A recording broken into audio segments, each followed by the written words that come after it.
बेंगलुरु पहुंचना शुरू हो गए हैं। कर्नाटक के बेंगलुरु में विपक्षी दलों की बैठक का दूसरा दिन है। कांग्रेस के राष्ट्रीय अध्यक्ष मल्लिकार्जुन खड़गे बेंगलुरु के ताज वेस्ट स्टैंड पहुंच चुके हैं। पहले दिन बैठक से नाराज रहे एनसीपी चीफ शरद पवार भी बैठक में शामिल होने के लिए बेंगलुरु पहुंच गए हैं। बेंगलुरु के ताज वेस्ट स्टैंड पहुंचे सोमवार को सुबह से अलग अलग दलों के नेताओं का पहुंचना शुरू हो गया था। पहले दिन की बैठक रात्रि भोज के साथ खत्म हुई, जहां 26 दलों के नेता इस बैठक में मौजूद थे। और आज दूसरा दिन इस बैठक का विपक्षी नेताओं की बेंगलुरु में डिनर पर ही मुलाकात खत्म हुई थी। रात्रि भोज के साथ ही पहले दिन की बैठक खत्म हो गई थी। 2024 में बीजेपी को घेरने के लिए लगातार 2 दिन से मंथन जारी है। ऐसे में कर्नाटक के बेंगलुरु में विपक्षी दलों की बैठक शुरू हो गई है। विपक्षी दलों की बैठक के लिए होटल पहुंचे खड़गे। अलग अलग दलों के नेता बेंगलुरु पहुंचना शुरू हो गए हैं।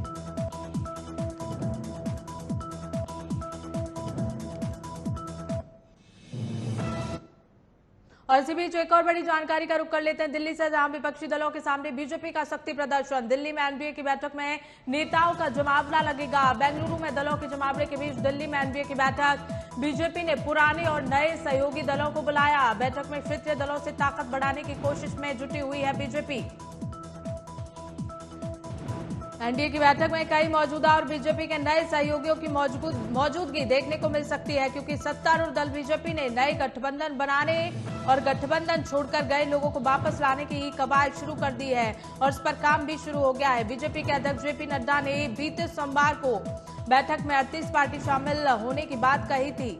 एनडीए की इस बैठक में सभी क्षेत्रों के प्रतिनिधि शामिल होने जा रहे हैं और विपक्षी आलोचना के बीच एनडीए की ताकत का प्रदर्शन किया जाएगा। विपक्ष लगातार बीजेपी पर आरोप लगाता आया है। इसी के चलते बीजेपी का आज दिल्ली में शक्ति प्रदर्शन। एक और बेंगलुरु में विपक्षी दलों की बैठक हो रही है, तो वहीं दिल्ली में एनडीए की बैठक में नेताओं का जमावड़ा लगने जा रहा है। इसी खबर को लेकर हमारे साथ बीजेपी से नेता वासुदेव मन्ना जुड़ गए हैं, उनसे जान लेते हैं। वासुदेव जी, जिस तरह से बेंगलुरु में एक तरफ विपक्षी दलों की बैठक हो रही है, हमेशा विपक्षी आरोप लगाता हुआ आया है कि बीजेपी से एकजुटता नहीं होती, तो कितनी बड़ी चुनौती बीजेपी के सामने बनी हुई है, क्योंकि आज सभी दलों को एकजुट करने की कवायद में लगी हुई है बीजेपी।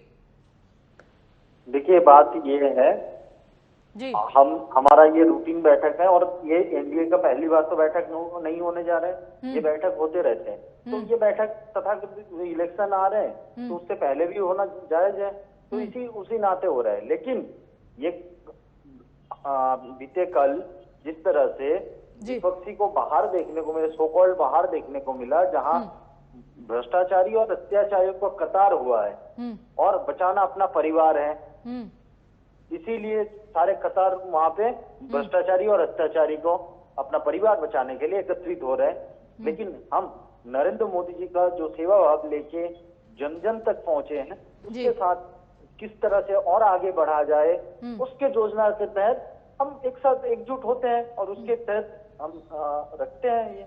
जी बिल्कुल वासुदेव जी, जिस तरह से बीजेपी अध्यक्ष जेपी नड्डा ने कहा था कि 38 दल इस बैठक में शामिल होने जा रहे हैं, तो क्या वाकई 38 दल इस बैठक में शामिल हो रहे हैं? जिस तरह से शक्ति प्रदर्शन बीजेपी का देखने को मिल रहा है दिल्ली में, तो कितनी बड़ी चुनौती जो है वो बीजेपी के सामने बनी हुई है, क्योंकि रूठे हुए रिश्ते और पुराने दोस्तों को वापस बुलाने में कहीं ना कहीं मेहनत तो लगती है, तो कितनी कामयाब होती हुई बीजेपी इसमें नजर आ रही है वासुदेव जी?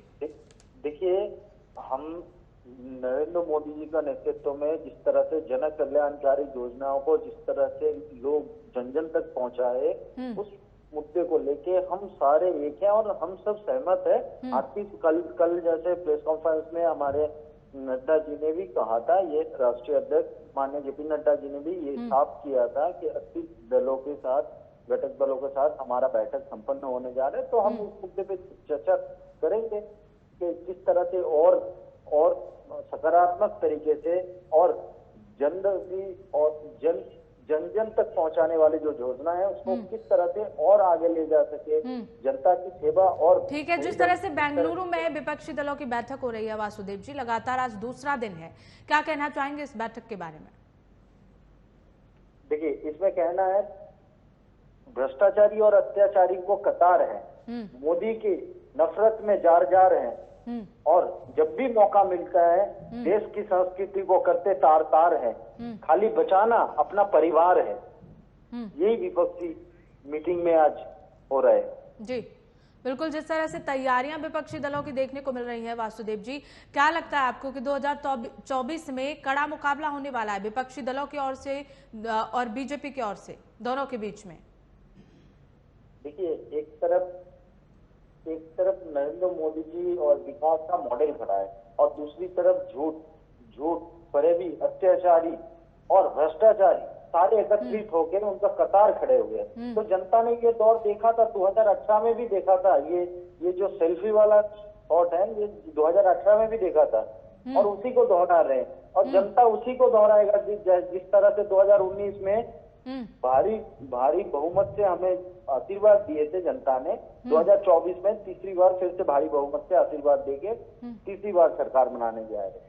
बिल्कुल, जिस तरह से बैठक लगातार विपक्षी दल की हो रही है, आज दूसरा दिन है, तो क्या लगता है आपको कि आप उतनी ही सीटें जीतेंगे जितनी पिछली बार जीती थी, या फिर कुछ सीटें कम हो सकती हैं विपक्षी दलों के एक साथ आने के बाद? देखिए, इस बार तो और सीटें बढ़ेंगे और इस बार 400 पार हम टारगेट लेके चलते हैं। इस बार 400 पार सीट आएंगे और देखिए जी, आप जनता, भारत की जनता बहुत जागरूक हो चुकी है, बहुत समझदार हो चुकी है। ये नया भारत है जहाँ नेता से नीति तक सब देश से जुड़ा हुआ है। उनके पास ना नेता का ठीक है, ना नीति का ठीक है, ना नियत सही है। जी तो चलिए ठीक है, आपको उम्मीद है कि आप इस बार भी पूरी बहुमत से जीतेंगे। बहुत बहुत शुक्रिया वासुदेव जी हमारे साथ जुड़ने के लिए।